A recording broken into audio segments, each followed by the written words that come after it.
Jakes. I'm with the Community and Rural Development Program at NC State. Welcome. I'm so glad you all are here.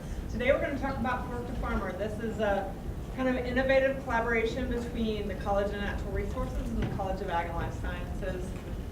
Duarte, who's in Africa, just flying home from Africa, I think yes, is the case, couldn't be here today. He's the other kind of principal lead on this program. Duarte does tourism work, and he does micro-entrepreneurship is really his focus. So not necessarily agritourism, it could be agritourism, but a micro-entrepreneurship. So he's focused on really small businesses and getting people to those really small businesses and tourism around those businesses. So what Duarte has been doing is he has been working with local chefs and building on the notoriety of those local chefs to get people to the farms that they partner with. So it would have to be a chef that has local farms delivering its food, and those farms would have to be interested in having visitors to their farms. And so that is kind of the whole creation of Work to Farmer. And Bruno's going to tell you a lot more. We're going to give you a lot more detail. But throughout this project, Bruno has been the graduate student, which if anyone knows about how universities work, graduate students do everything, and they know everything, and the rest of us just try to keep up and keep them moving. And Becky Bowen, who's on my team with Community and Rural Development from NC State. And then also Joanna Lalikas works with us, and she is our local food statewide program coordinator also from NC State, but she's always doing 3 things at once, so she's in the other workshop right now. So. Sure. I guess you want to skip his introduction, and I'll try to give you an idea where this project comes from.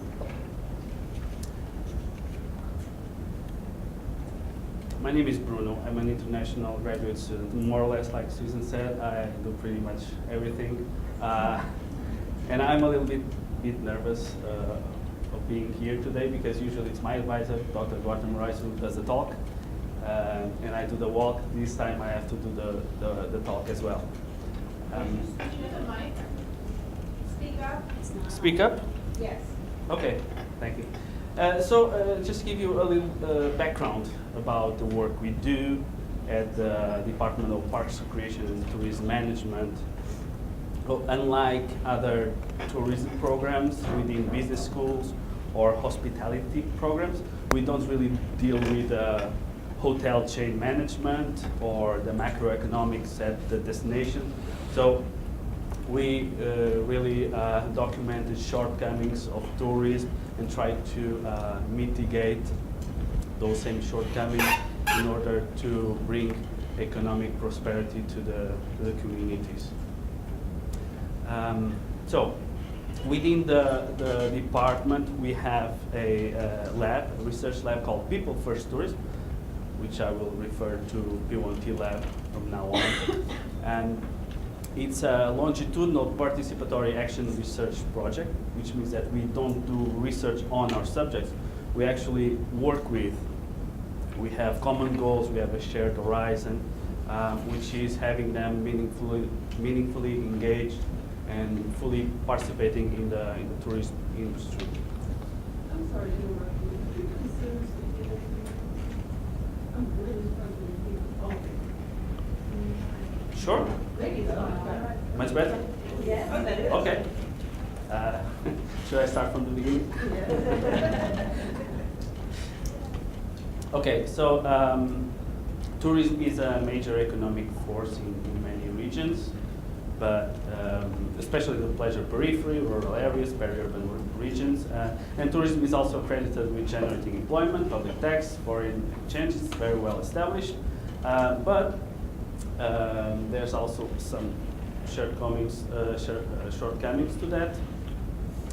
We see that this employment is usually or very often underpaid. Usually these companies are run by foreigners. Jobs are seasonal. So there's a lot of issues to tourism. So at the P1T Lab, we believe that self-employment enabled by tourism micro-entrepreneurship poses as an alternative to employment in the formal sector and an important source of income in underserved areas. This is not just this issue of income, it's also the pride and sense of ownership that are central tenets to the model of self-reliant and self-determined model of development that we advocate at our lab. And now I will screen a movie, just a little introduction to what we do.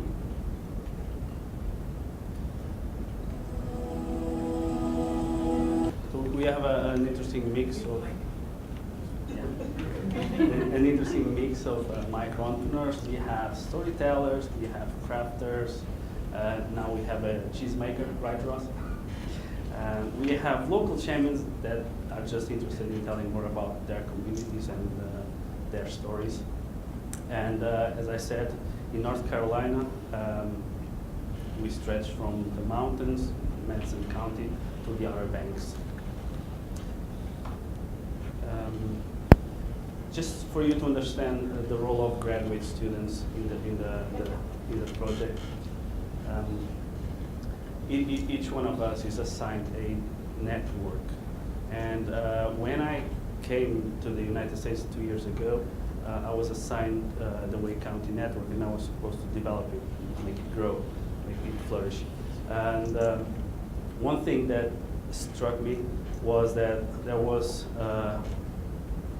the network was comprised mainly of farmers, of local organic farmers. And I also realized that in downtown Raleigh there was a very vibrant local foodie scene. So Dr. Duarte and I, we started thinking about why don't we capitalize on this to make ends meet to our farmers. So we started with this idea that we should pitch to foodies that they can enjoy their food at their favorite restaurants, but they can also go back to the farms and enjoy genuine agritourism experiences with the folks that tenaciously grow the food they get to enjoy at those high-end restaurants.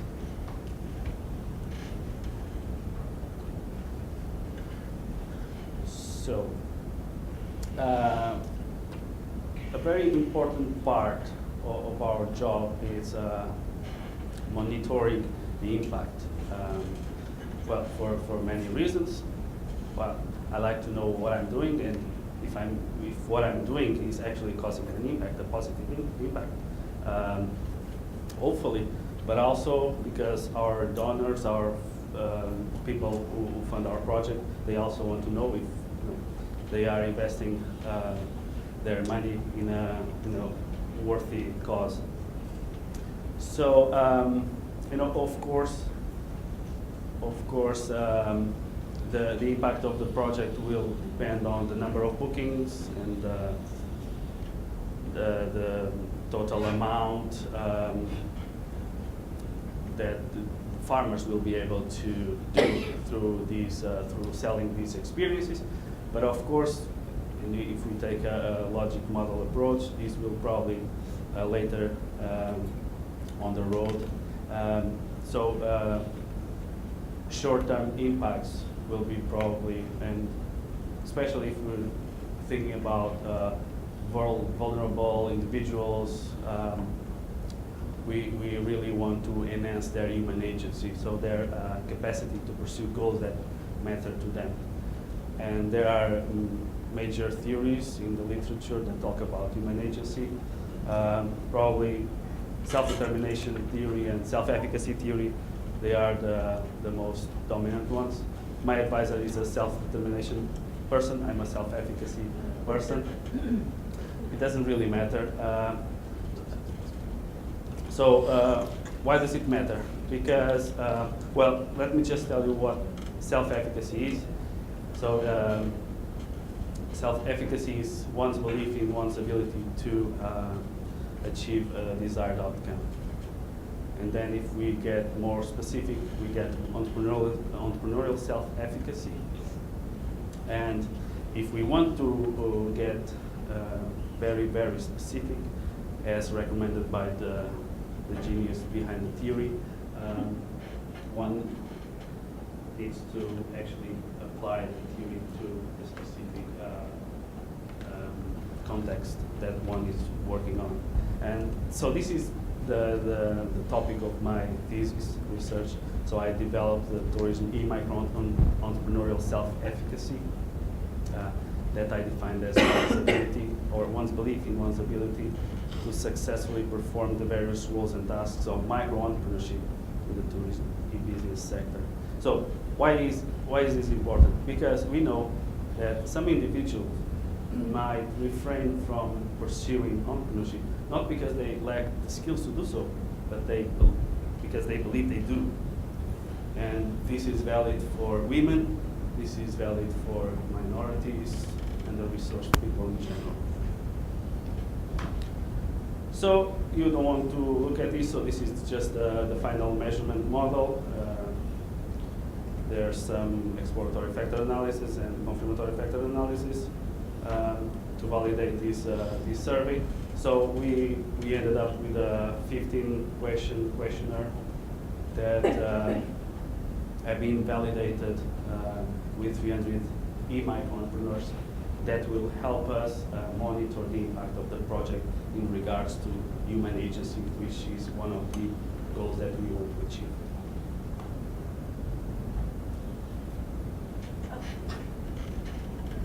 So thank you, Bruno. What Community and Rural Development is doing with extension tourism is taking this pilot project that they have, the Fork to Farmer project, and trying to find funding for it to expand it into more counties. And so they have started in 2 counties. They have the Fork to Farmer video that is made in Wake County and also in Johnston County. And that is what Bruno is going to show next. But I want to back up just a little bit to tell you exactly what Fork to Farmer is. Fork to Farmer is a video production that capitalizes on the relationships that popular chefs have with local farmers. So the foodie comes to the restaurant, sees that their menu items are locally sourced, sees information on the menu that directs them to a farm or the farmer who produced the meat or whatever the ingredients are for the dish. And then the customer will actually have the opportunity, and you can explain this better, Bruno, but they can scan what's it called? Yeah, QR code. Can scan a QR code with their phone, and it will direct them to an agritourism opportunity offered by the local farmer. So you get the connection? So where is that QR code? Is it like on the menu? It's on the menu. Okay. Right? And that's what they're doing in both of these 2 counties, right, in the restaurants, right? So that's the premise. What we're trying to do is capture that customer demand for local food and wanting to have that, local farm experience, but they may not think about it, right? It just doesn't come to the top of their mind. But if it's on the menu while they're waiting and they can scan it to their phone, then there's like, oh, let's do that next weekend, honey. That sounds like a lot of fun, right? And then the whole point of it is also to, once we get them to the farm, that there are also direct on-farm sales opportunities. It may not just be a work experience. It may be, a hayride or whatever, but it is also actually buying other product that the farmer has to offer. So that's what we're trying to capture and capitalize on through this project. So these first 2 videos, they are the pilot videos. You want to run them? Sure.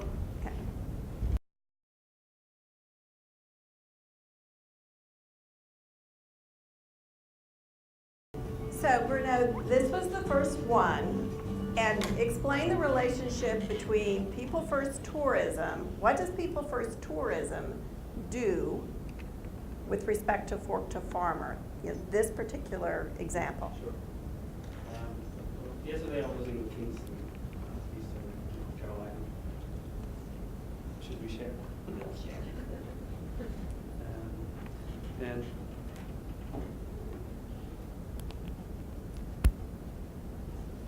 And when I finished presenting, there was a person that said, so how does this work?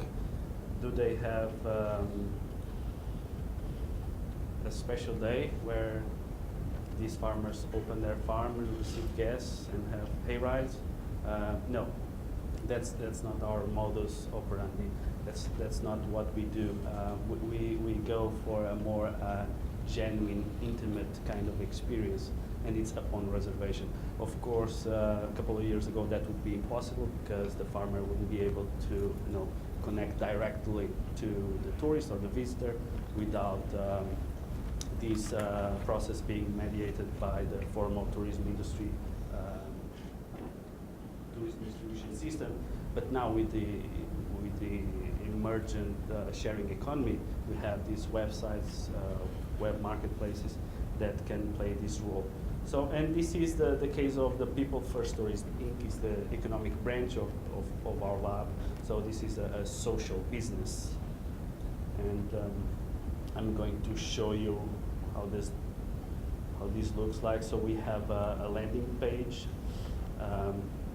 with the Central Mexican restaurant, and if you scroll down, you will have the experiences and the farmers that are endorsed by that chef or restaurant owner, in this case, Untitled Chapter. And then you just click on it, you make your reservation, and the farmer on the other end will just get an SMS or a call by our assistant. And of course, it's always upon reservation. That was one of the issues that was raised consistently by the farmers. It's always and only upon a reservation. So it's something that should supplement their primary income source. Question? Is it price per person or price per 5 or so people? It depends, but as a rule of thumb, groups 4 up to 6 people. That's the price you see here, and then you pay a fee for each extra person until a certain limit. So are each of the farmers that are shown on this page, which is a web page, posted through People First Tourism? Exactly. Are each of the farmers considered People First Tourism entrepreneurs? Yes. Okay, so they're part of that network Yes. now. Okay, and so you get that People First Tourism is offering booking, right? Making the reservations. Okay. Wait, can you scroll back down to where you see those farms? So you sounds like I'm looking at the tags on there. So you're saying that restaurant, do all those farms sell to that restaurant? Yes. Okay. That's the key. It needs to be real. Right, and then, so you're saying a farm might get like $40 for a group of 6 to 8? Is that what you're saying in that case? And for how long of an experience? Experiences of 1 hour to 90 minutes. Do the That farmers? seems like a low amount. Right, do the farmers That's what I'm set the saying. prices, or does Yeah. People First Tourism set the prices? The price is always determined by the farmer. Then of course this is open to the open market laws. So if they are selling a lot, maybe they want to raise the price a little bit. If they don't, then they can just lower it. So this price was not set nor determined by People First Tourism. This is the price that the farmer thought it would be worthy to And I pursue. can see if they had things to sell at the farm. Of course, they've only got 4 to 6 people. Oh, yeah, of course, but- yeah, sure. But that would be additional income, but, Yeah, yeah. definitely. But you're saying the farmers are setting So, that price. as I say, this is not intended to be a primary source of income. Right, right, It's right. a supplement, But all the farmers I know were so busy, So to take time out to arrange that, it would have to be very much worth their while. Yeah.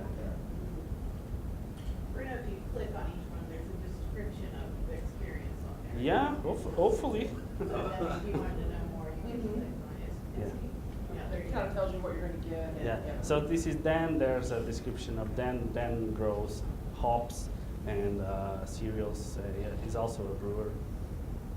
There's a description of the experience. $40 up to 10 people. I think that this is a 1 hour experience. So at $40 for 10 people, wow, that's quite a deal. Mhm.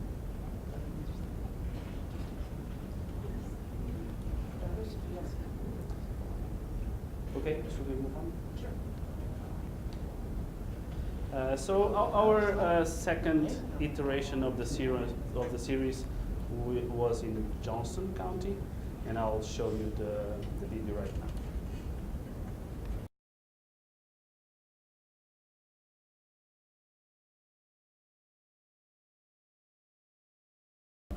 Okay, so Bruno, why don't you, so that was the second video in Johnson County. Where are those restaurants in Smithfield?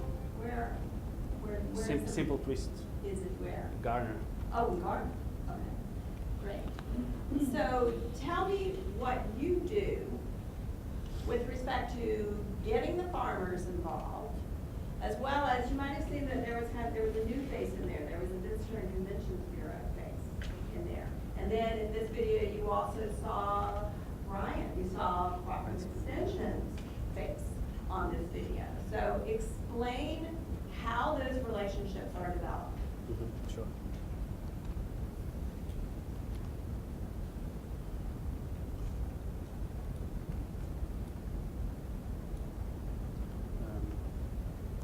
Well, the process always depends on the circumstances, but as a rule of thumb, we always try to identify suitable stakeholders. It has been the case with Cooperative Extension and also the Visitors Bureau. Recently, last week, right? Ross facilitated in cooperation with Visitors Bureau the funds so that we could make an outstanding movie, I hope, because the people involved are so amazing. So I think the case in Madison was that we identified Chris, which is this amazing cheese maker, and then I actually was in Madison for a day or two, trying to learn what were her expectations, what did she want to take from the project, and she supplies. Well, she sells in farmers markets, but she also supplies high-end restaurants in Nashville. And she directed us to one of our buyers, John Fleer. He is the owner and head chef of the Rhubarb, high-end restaurant in Nashville. And I didn't deal directly with the chef because these public personalities, they are very busy people, so I mainly did all the arrangements with his personal assistant. So we worked the details out, and a week later, then the crew, the photographer and the videographer went there and filmed everything. But there has been the case where we identified first the chef or the restaurateur, as was the case in Kingston. So Vivian Howard is this huge public figure. So we contacted her directly, or her assistant, and she directed us to Warren Brothers. You will be able to see the movie in a couple of minutes. So it always depends, but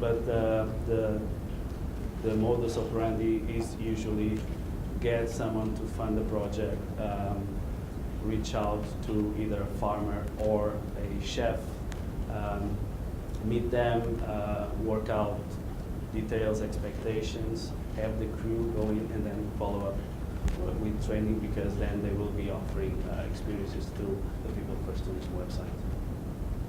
Okay, great. So what, Oh, sure.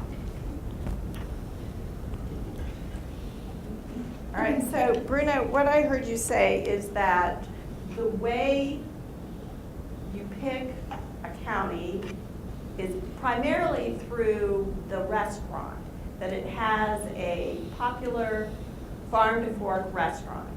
However, in Madison County, it sounds like the connection was made through the farmer, is that correct? Through the cheesemaker, you said, right? And then the cheesemaker directed you to a restaurant that she supplied. Oh, that's interesting. Okay, great. Any questions so far?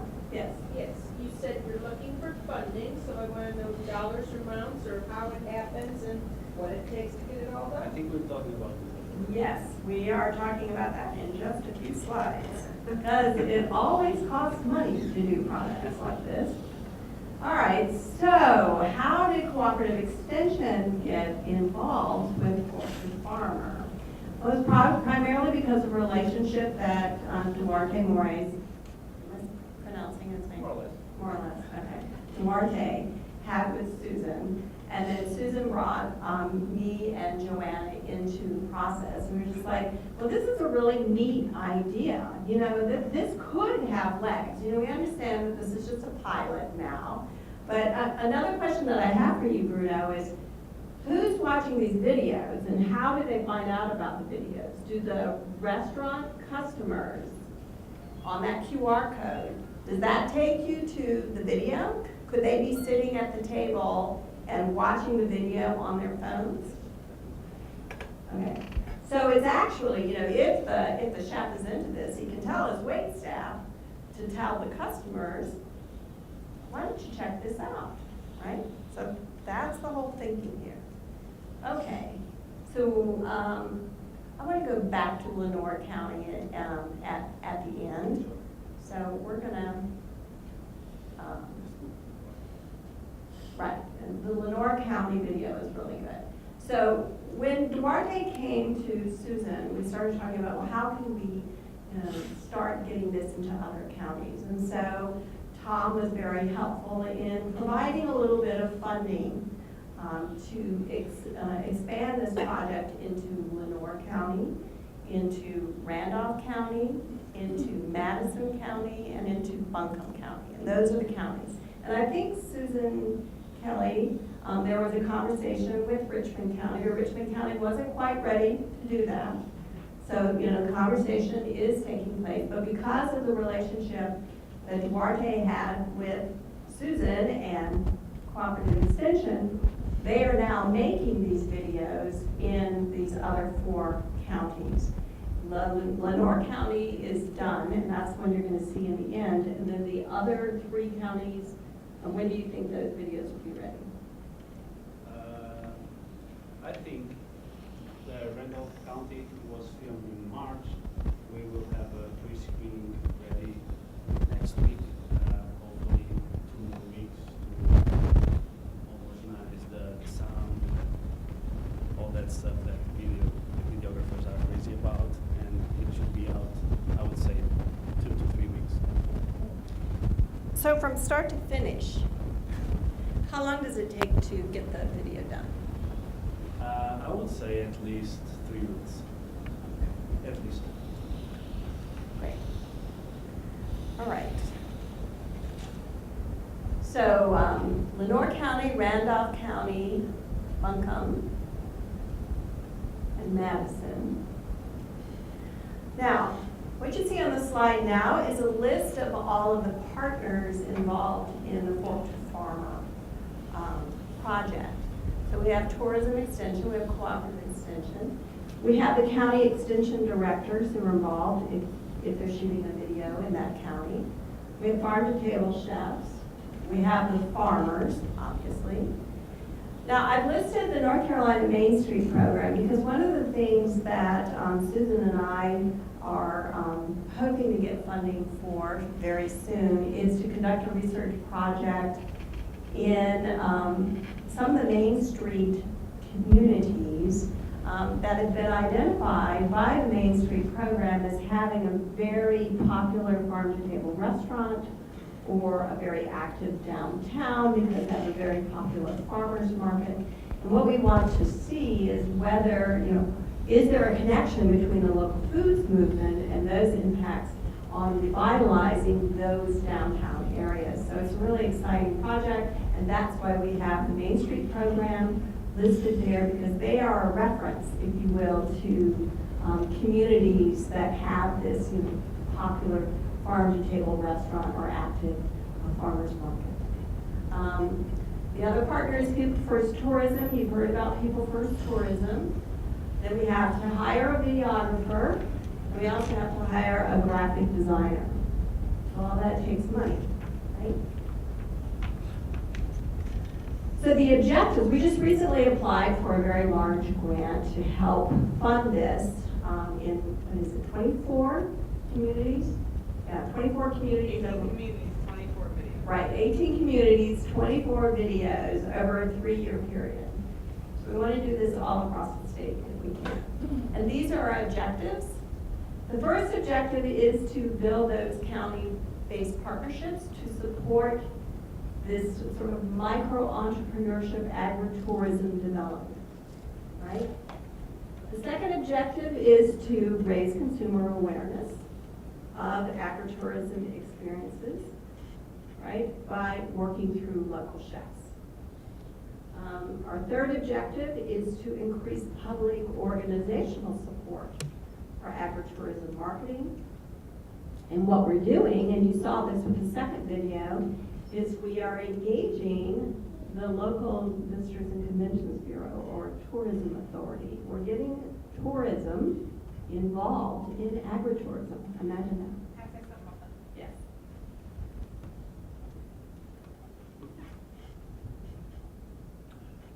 We're pretty adaptable here.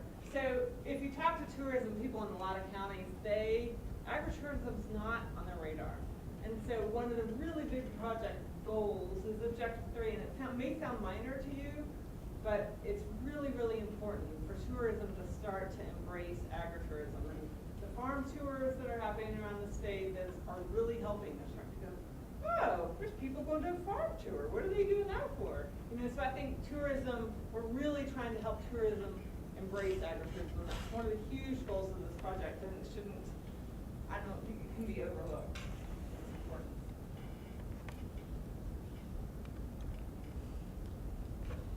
Thank you, Susan. And then our fourth objective is one that I've already mentioned, and that is, we'd like for more dollars to go to those local farmers, through their agritourism efforts.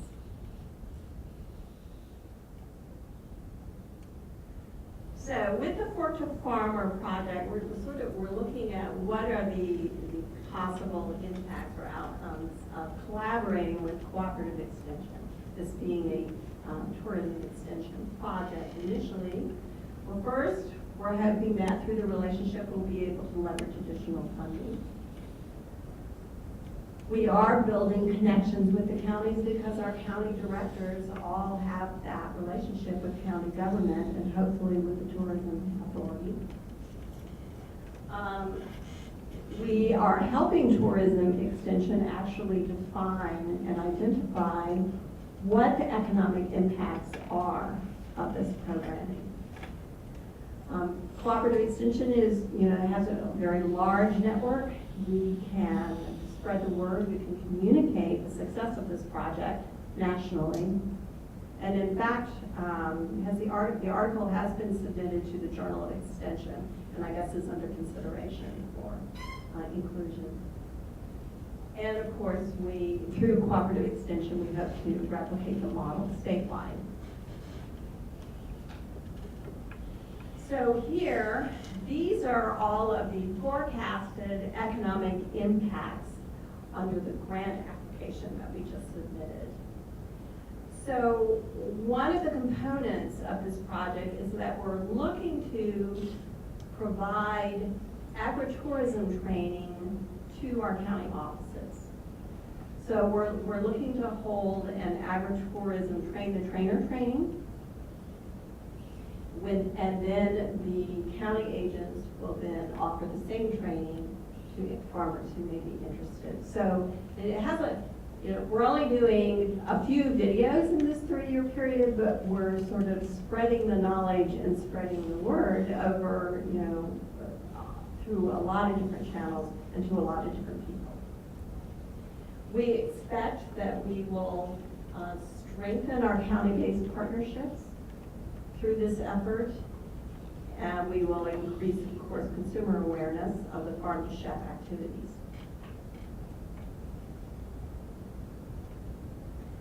So what exactly are the deliverables under the Fork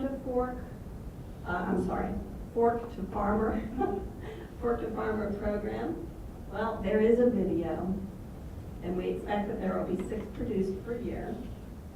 There are a lot of materials, marketing materials prepared, and you can explain what your handout is there, Bruno. What you just provided there. Is that something that, yeah, can you explain a little bit about those? Yeah, sure.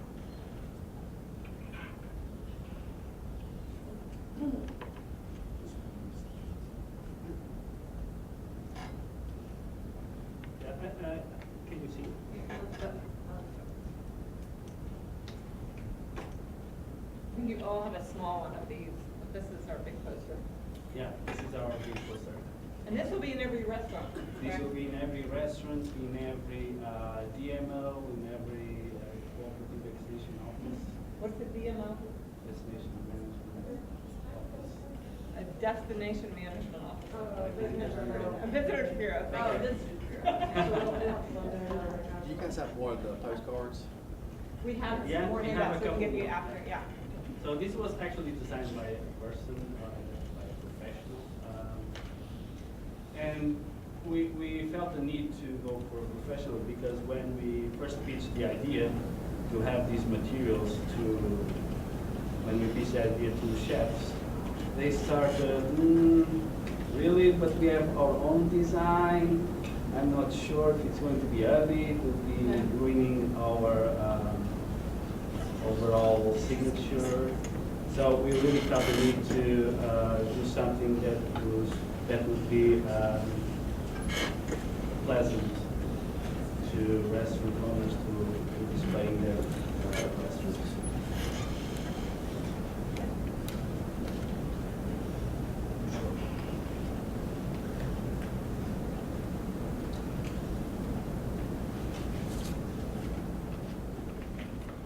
So how are the counties selected?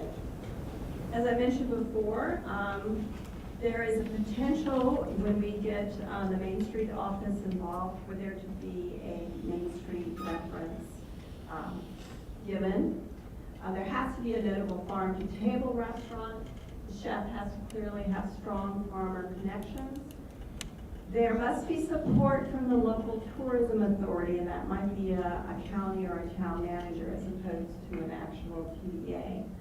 But we do have a minimum buy-in. We think that it's very important that the counties do participate in this and invest in this project. And so we have a required buy-in of $2,000 from the county in order to fund the project. Partially. Well, yes, partially fund the project, if that's just their piece. Any questions? Yes, Debbie. My question is about the agritourism training. So, for example, you mentioned that you might eventually select 24 counties to do a video that would feature one restaurant and one farm, right? No, the video may only focus on one farm, but the cross-marketing to other farms through the materials that are in the menu and the web page, there will be more than one farm.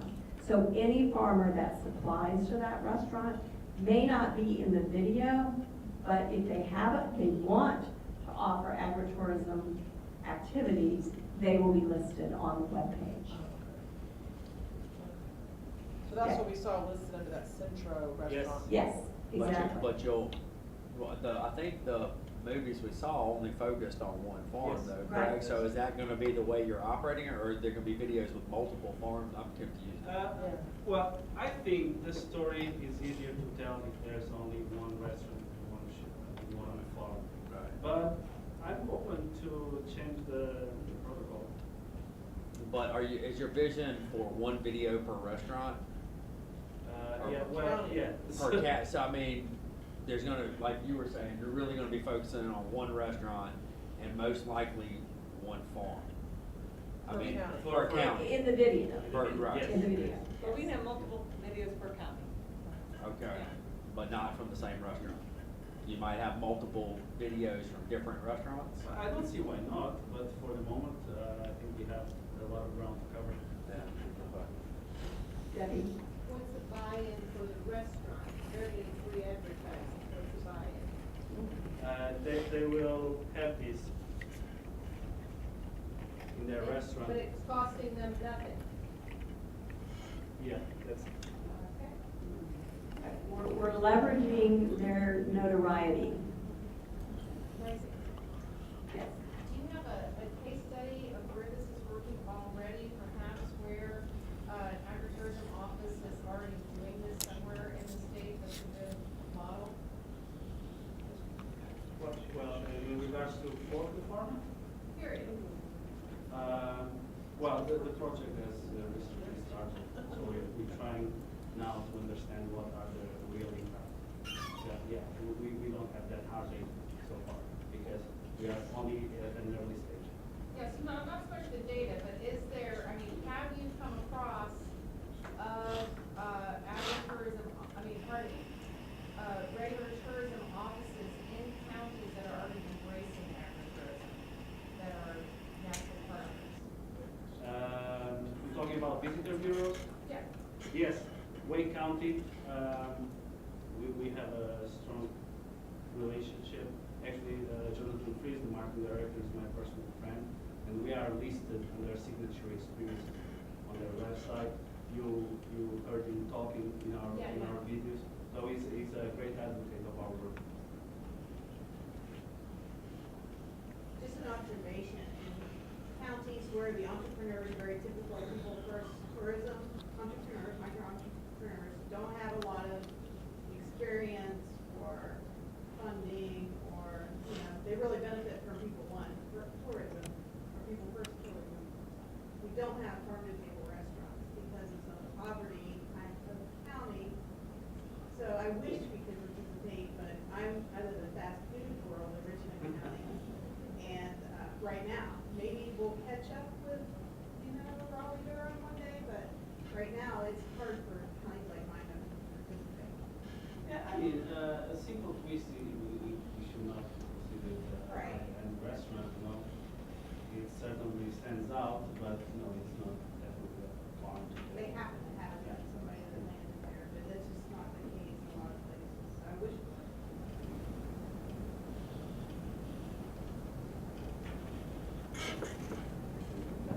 All right, so now you can see the Lenore County. Dun, dun, dun, dun. And this video's been out, 10 days, and it's 1,500 views now, Dorothy, just an update. Yeah, because it was shared on Vivian Howard's social media, so it got something like 450 likes and 75 shares in 2 days. It's huge. Will you be addressing how you're pushing it out? What the vision is maybe for the new project, how you guys are going to be pushing it out? When we get to it.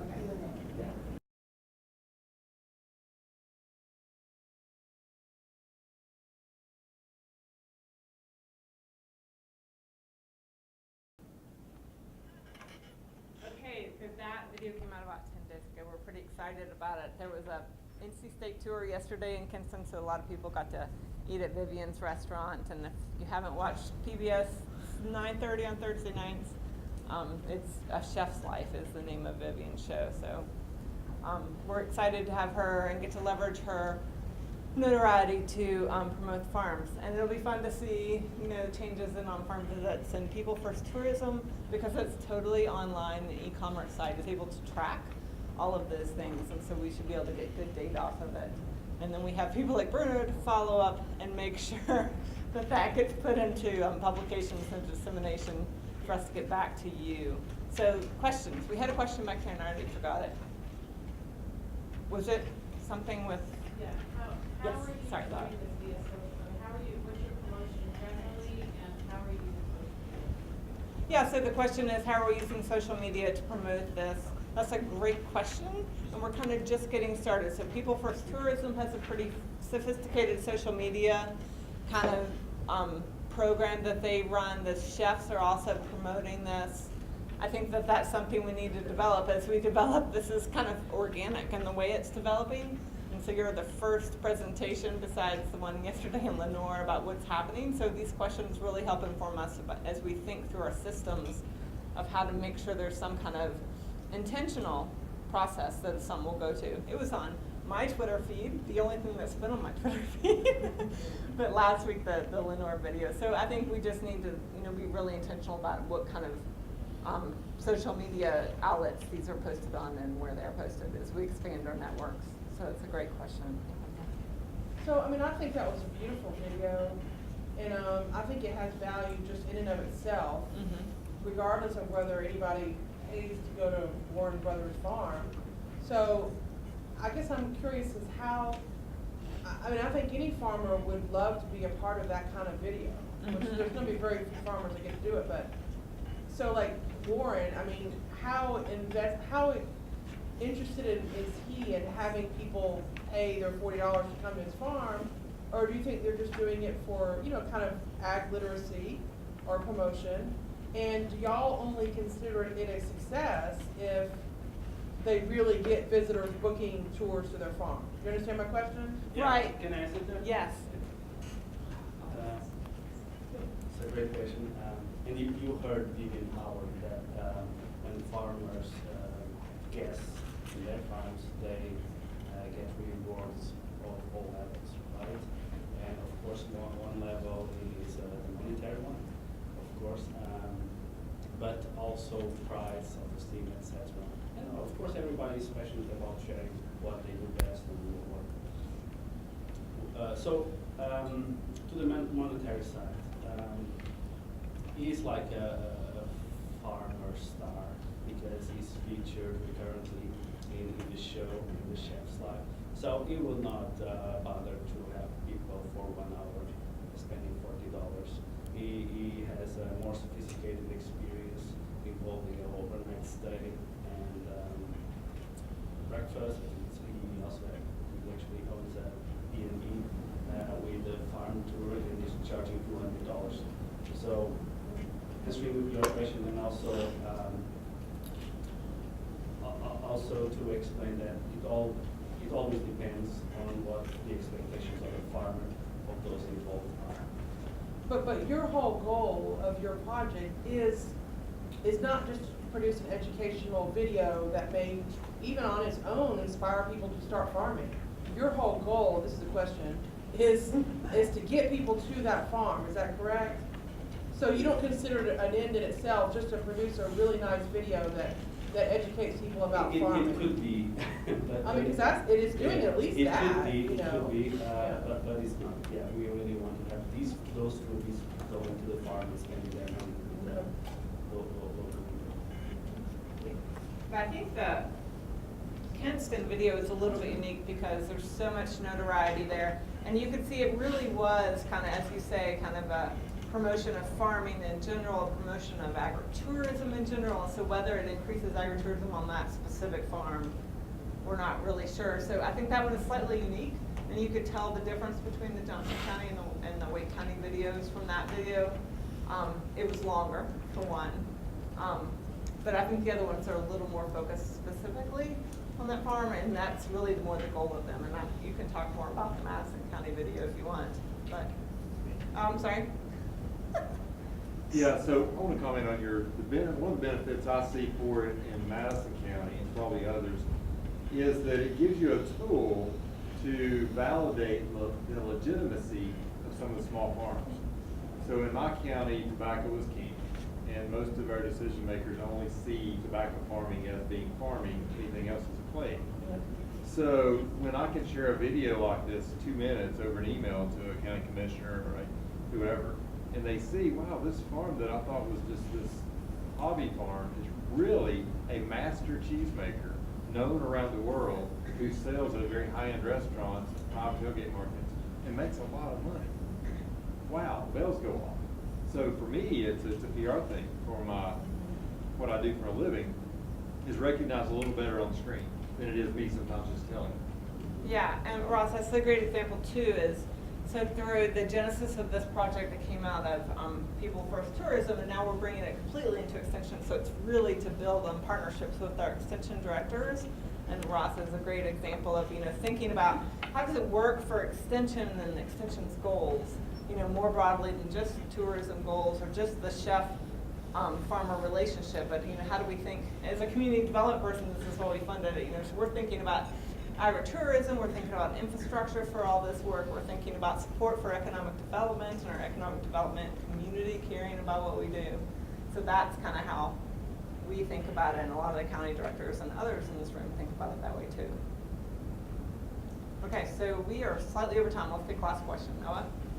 So videos are powerful, and we're hearing from people in counties that it enables them to provide a really good service locally. And I'm just wondering whether there's going to be a brand around this for North Carolina efforts that's different from P1T, just to, hopefully in 2 years you're going to have 24 more, so you'll have 30, 35 videos, and it'd be really powerful to brand that on a site that focuses on tourism. And I guess the backside to that is, who are these visitors to your website in terms of unique visitors, and is there any information to date about how much that's turning into revenue at on farms?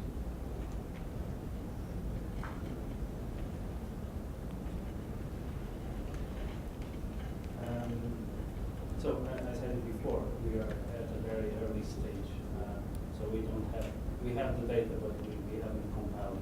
So far, bookings have been modest, but increasing. And we have, for example, Daniel Dayton, he sells, I think, an average of 2 to 3 experiences a month. It might not seem much, but for a struggling entrepreneur like he is, who has to keep ownership of the land, who has to pay insurance, etc., it might make a difference in the long run. And that's what we're looking for. So gross sales through P1T is calculated from Carolina here? No. Well, so the business side of People First Tourism was created not even 1 year ago. So when I say we are in the early stage, we are really really embryonic. We are a startup, as they used to call us nowadays. Startups need data the first month. Exactly. And that's what we're going to do. Thank you all so much for your questions. I know there's more questions you can ask to Duarte. I'm sorry, my brain is pretty tired today. I'm much more handsome. Just called Mark. This is Bruno. You can ask Bruno any questions. At 4 o'clock, we're going to be back in here with Dr. Bonanno. We'll talk about agricultural policy, and then we'll go to a reception right after that with lots of fun